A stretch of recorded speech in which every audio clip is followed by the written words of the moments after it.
If we make music, then we'll have to build a radio station to play it, and have to place broadcasting towers everywhere. Aliens will hear our signals from space and come to Earth, and they will blow up the planet and take us as slaves. Do you want to be a slave to aliens? We should not make music. This is the slippery slope fallacy.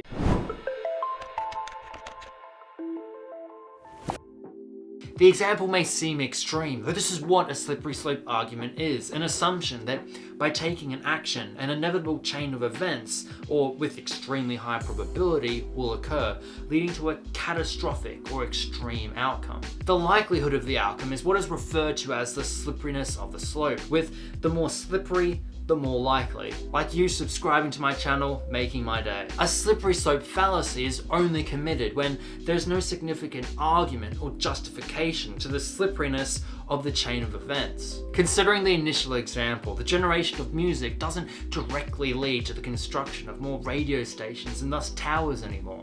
In fact, radio stations for the purpose of music are on the decline given the other methods of listening to it. Not only is the leap from radio towers to aliens a huge one, this would have to imply that there are aliens that can listen to our broadcasts in the first place, which have spanned an insignificant space in our galaxy. Clearly, it would be fallacious to say that the generation of music will lead to the destruction of Earth by aliens and the enslavement of humanity. Looking at the logical form of a fallacy can help to better understand its structure. If A, then B, then C, and so on, finally Z, without there being reasonable cause to suggest the chain of events.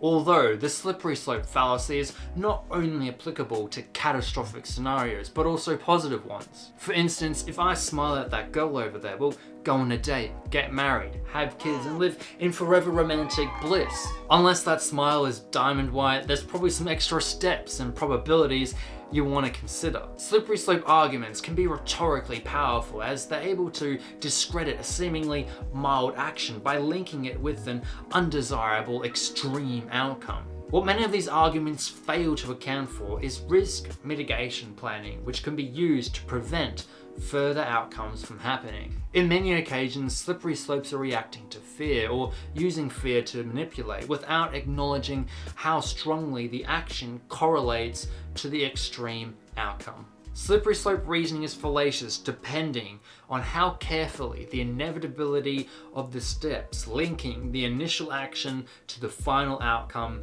has been established. Think, what is the evidence for the chain of events? If you want more, check out a paper I've linked below, which addresses the slippery slope argument in more detail. I hope you learned something new and about someone too. Until next time, catch ya.